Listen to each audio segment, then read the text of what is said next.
Bonjour, je suis contente que tu es là. Aimes-tu quand on te dit merci? J'ai une amie qui m'a enseigné une leçon bien importante.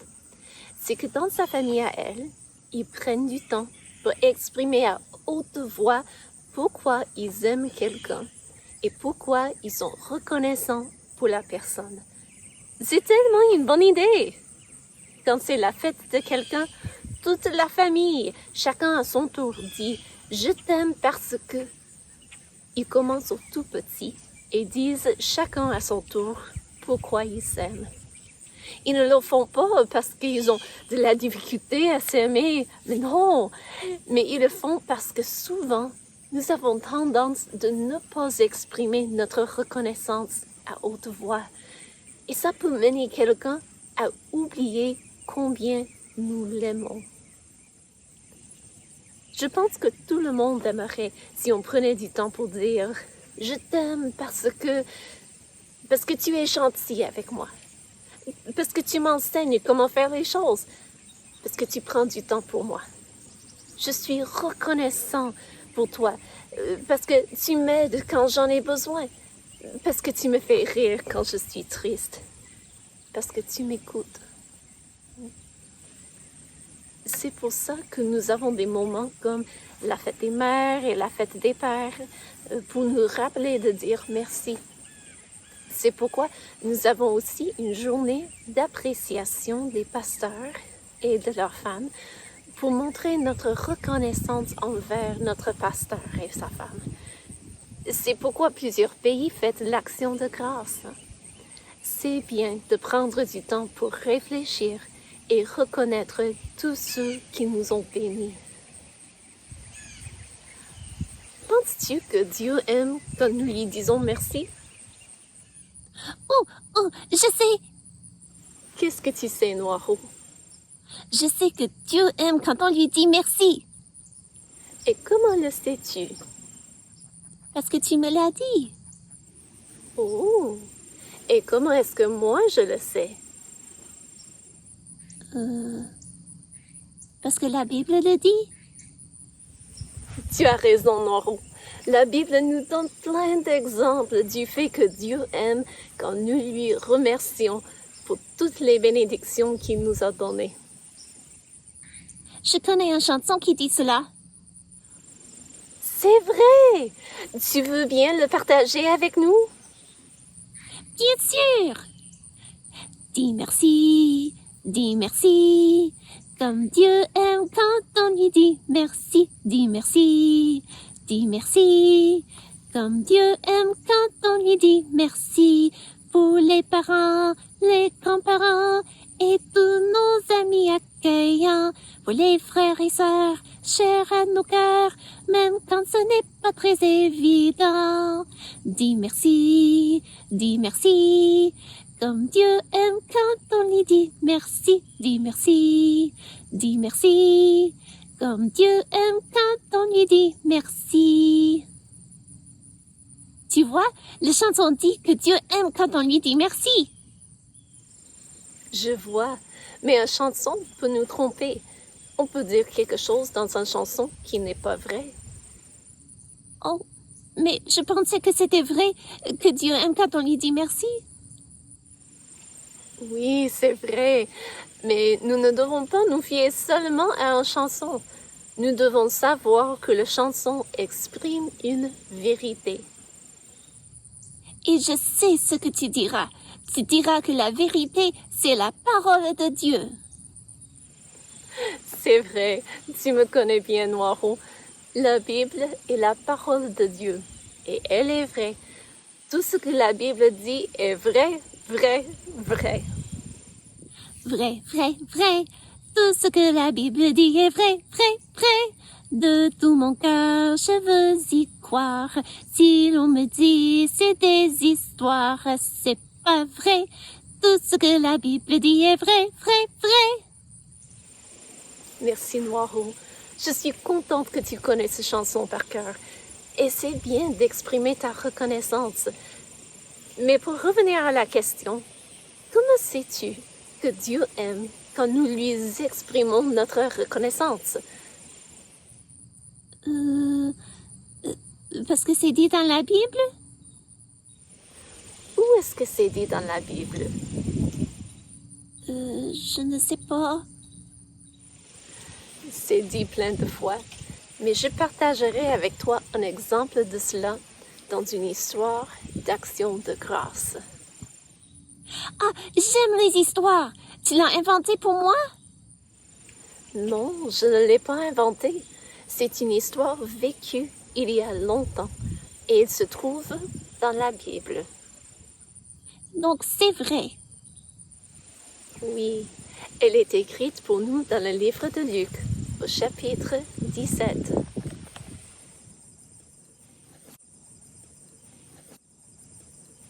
Il y a longtemps, dans le Moyen-Orient, il y avait une grande division entre les peuples. Il y avait une province qui s'appelait le Juda. Eux, ils croyaient vraiment servir Dieu. Puis, il y avait une autre province qui s'appelait la Samarie. Eux aussi, ils croyaient servir Dieu. Mais les deux peuples étaient différents. Et il faut avouer que la plupart des gens se méprisaient les uns les autres. Mais il y avait un groupe de gens, samaritains et juifs, qui se parlaient. Ils vivaient ensemble et partageaient des nouvelles entre eux. Qu'est-ce qui a fait la différence? C'était un groupe qui vivait à l'écart d'autres personnes. Ils vivaient ensemble hors des villes. En fait, ils ne s'approchaient jamais aux personnes. Loin de là, au lieu de s'approcher aux gens, ils avertissaient tout le monde de s'éloigner. De temps à autre, quelqu'un dans leur famille venait leur amener de la nourriture ou du tissu pour vêtements. Ils échangeaient des nouvelles. Mais même avec les membres de leur propre famille, les hommes dans ce groupe ne leur approchaient pas. Les membres de la famille déposaient les affaires, peut-être sur une roche ou à un autre lieu désigné, où les membres du groupe pourraient venir les chercher. Mais même avec leur famille, les hommes ne leur approchaient pas pour leur donner un câlin ou pour leur chuchoter à l'oreille combien ils les aimaient. Tout ce qu'ils disaient était dit à haute voix, de loin. Mais pourquoi est-ce que ces hommes vivaient-ils à l'écart de le monde? Pourquoi vivaient-ils ensemble? La réponse est simple. Ils avaient la lèpre. La lèpre, c'est une maladie qui s'attaque à la peau et qui détruit la sensation des nerfs. C'est une maladie transmissible et Dieu a dit à son peuple dans le temps de Moïse que les personnes atteintes de la lèpre devaient vivre hors de la ville et hors de contact avec les autres. Ils devaient avertir les autres de ne pas s'approcher à eux. C'est pour ça que ce groupe d'hommes vivait hors de la ville. Et c'est probablement à cause de la lèpre qu'ils étaient prêts à vivre ensemble, même samaritains et juifs. Pensez-y, ils n'étaient pas capables d'embrasser leur femme ou de mettre leurs bras autour de l'épaule de leur petit pour lui dire combien ils étaient fiers de leurs accomplissements à l'école ou à la maison. Ils ne pouvaient pas rentrer pour fêter le mariage d'un de leurs enfants. Ils devaient rester là, à l'écart, en espérant que leur corps porte la maladie. Mais imagine avec moi leur incrédulité quand on est venu leur annoncer qu'il y avait quelqu'un dans une autre province qui faisait des miracles. Imagine l'espoir qu'ils auraient dû ressentir. Était-ce vrai? Y avait-il vraiment quelqu'un qui faisait des miracles, qui guérissait les malades, comme eux? Ils n'étaient pas en mesure probablement de voyager et trouver cette personne. Mais comme ils auraient dû aimer entendre parler des miracles accomplis par lui. Imagine avec moi. Jacob, est-ce vrai ce que ton petit vient de dire? Tu l'as entendu aussi bien que moi. Mais non, Jacob, je t'ai entendu hurler, mais la voix de ton petit s'efface. Je ne sais pas, je n'ai pas saisi tout ce qu'il a dit. Comment ça? Il était tellement excité. Je pensais qu'il allait se mettre à sauter tellement qu'il était excité. Mais qu'est-ce qu'il a dit? Tu l'as entendu aussi bien que moi. Mais je veux l'entendre de nouveau, de tes propres lèvres. Mes oreilles sont vieilles et n'entendent pas bien. Aie pitié de moi, Jacob. Dis-moi ce que ton petit t'a dit. Eh bien, il m'a dit que le faiseur des miracles a été vu pas loin d'ici. Il paraît qu'il se dirige à Jérusalem. Bien sûr, c'est un homme qui craigne Dieu. Il doit être vraiment plus que ne soit d'habitude nos dirigeants religieux. Tout ce que nous avons entendu à son sujet. Eh bien, pourquoi est-ce que nous nous attardons ici? Il était sur quelle route? Sur la route qui descend de la Galilée. De vieilles oreilles, tu as entendu assez bien pour un vieil homme. Ne restons pas ici à disputer. Allons nous mettre près de la route. Il se peut. Oui, il se peut qu'il soit en mesure de nous guérir. Allons-y. Les 10 hommes l'ont vu entrant dans un village. Ils se tenaient à distance comme ils devaient faire. Et ils ont élevé la voix. Jésus, Maître, aie pitié de nous! Dès qu'il les eut vus, il leur dit, « Allez vous montrer au sacrificateur. » Et, pendant qu'ils y allaient, ils y arriva, qu'ils furent guéris. Mais imagine leur joie. Des mots ne peuvent pas exprimer leur joie à l'idée de pouvoir rentrer et serrer leur famille dans leurs bras, de pouvoir travailler de nouveau et vivre en famille. Mais quelque chose est arrivé. Tandis que les 10 s'en allaient pour se montrer au sacrificateur, qui était ceux choisis par Dieu pour déclarer quand une personne a été guérie de la lèpre et pouvait se réintégrer dans la société. Un d'eux s'est arrêté en chemin. « Viens, mais mes vieux os trouvent de l'énergie pour se hâter voir les sacrificateurs. Bientôt, mes chers, je serai avec vous. » Mais l'homme, en regardant à sa peau et voyant qu'il était guéri, est revenu sur ses pas. Oui, il voulait voir les sacrificateurs. Et oui, il voulait voir sa famille. Mais il devait d'abord faire quelque chose. Sais-tu ce que c'était? L'homme est revenu sur ses pas, glorifiant Dieu à haute voix. Quand il a trouvé Jésus, il est tombé sur sa face à ses pieds et lui a rendu grâce. Il a dit merci. Jésus a dit, les 10 n'ont-ils pas été guéris et les 9 autres, où sont-ils?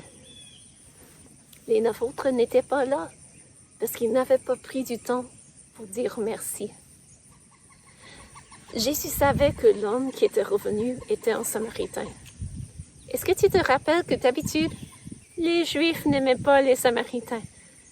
Mais ce Samaritain a pris le temps pour dire merci. Jésus a dit, « Ne s'est-il trouvé que cet étranger pour revenir et donner gloire à Dieu? » Puis il lui dit, « Lève-toi, va, ta foi t'a sauvé. » Jésus a reconnu que cet homme n'était pas juif, mais il a aussi reconnu que cet homme avait pris du temps pour le remercier. Et Jésus lui a dit que sa foi l'avait sauvé. L'avait sauvé de quoi? Je crois que ça parle de quelque chose bien pire que la lèpre. Sais-tu qu'il y a une maladie de l'âme qui est pire qu'une maladie physique, qu'un cancer? Cette maladie de l'âme, c'est la nature pécheresse qui nous amène à dire et à faire et à penser des choses qui brisent la loi de Dieu. Cette maladie de l'âme est tellement grave qu'elle amène à la mort. Pas juste la mort physique, mais aussi aux secondes morts. Le fait d'être séparé de Dieu pour l'éternité dans un lieu de punition qui s'appelle le lac au feu. Quand Jésus a dit à l'homme qu'il avait remercié, qu'il était sauvé, je crois qu'il voulait dire que l'homme était sauvé des conséquences des péchés qu'il avait faits. Dans un sens, on pourrait dire que l'homme était guéri complètement, physiquement et dans son âme. Quelle paix de savoir que tout était en règle entre lui et Dieu. Quel réconfort de savoir que Dieu avait pardonné ses péchés et qu'il irait vivre un jour auprès de Dieu au ciel. Je me rappelle quand ça m'est arrivé. J'étais une jeune fille et j'avais déjà prié une prière, donc tout le monde pensait que j'étais sauvée. On disait que j'étais une chrétienne, mais j'avais des doutes et je n'en étais pas certaine. Je ne sais pas pourquoi je n'avais parlé avec personne. J'aurais dû trouver de l'aide plus vite. Mais heureusement pour moi, Dieu continuait de travailler dans mon cœur. Et un dimanche, tandis que le pasteur prêchait, je réfléchissais sur des versets que j'avais mémorisés. Dieu les a utilisés pour m'aider à comprendre que je n'avais pas besoin de tout comprendre pour mettre ma foi en Jésus comme sauveur. Je ne devais que simplement lui dire que j'étais triste d'avoir brisé sa loi et croire au Seigneur Jésus comme mon sauveur. Il a payé la pénalité pour mes péchés sur la croix et il est ressuscité des morts. Et il m'offrait de faire un échange en prenant sur lui-même ma punition et en m'offrant sa justice à lui. J'ai fait cela dans mon cœur, pas à haute voix, et je sais qu'il m'a exaucé. Il a répondu à ma prière comme il a promis de faire pour n'importe qui met sa foi en lui. Il m'a sauvée et m'a adoptée dans sa famille pour que j'aille un jour vivre auprès de lui au ciel. Comme j'étais reconnaissante de savoir que tout était réglé entre moi et Dieu. Quand j'y pense, même maintenant, je suis émerveillée par le fait qu'il nous offre le pardon et qu'il est prêt à prendre sur lui-même la punition que nous avons méritée à juste titre. Et je veux lui dire merci, parce qu'il est bon et parce que je crois qu'il aime quand on lui dit merci. C'est comme c'est dit dans la chanson. Oui, tu as raison. Et voici comment je sais que la chanson me dit vrai. C'est parce que la Bible nous montre, en Luc 17, que Jésus a reconnu quand on lui a dit merci. Et la Bible est pleine d'autres versets qui nous disent que nous pouvons offrir à Dieu le sacrifice de louange. Comment est-ce qu'on peut remercier Dieu? On peut remercier Dieu en le disant à haute voix ou dans son cœur, dans la prière. Comme merci Seigneur Jésus de nous avoir créés? Oui, comme ça. Ou bien tu peux chanter ta reconnaissance. Comme dans notre chanson. Oui, et il y a bien d'autres chansons qui expriment la reconnaissance envers Dieu pour tout ce qu'il a fait pour nous. Y a-t-il d'autres choses qu'on puisse faire? Tu peux écrire ta reconnaissance ou faire un dessin pour exprimer le fait que tu veux dire merci à Dieu pour tout ce qu'il a fait. Je peux faire cela. Oui, et tu peux aussi lui faire confiance et croire à ce qu'il te dit dans sa parole en obéissant à ce qu'il dit de faire. C'est plus difficile, ça. Oui, parce qu'il n'y a personne qui est parfaite, même les marionnettes. Mais voici ce qui montre que tu lui fais confiance et que tu es reconnaissant. Est-ce que notre ami va faire tout cela lui aussi? Je ne sais pas, mais c'est une bonne idée, ça.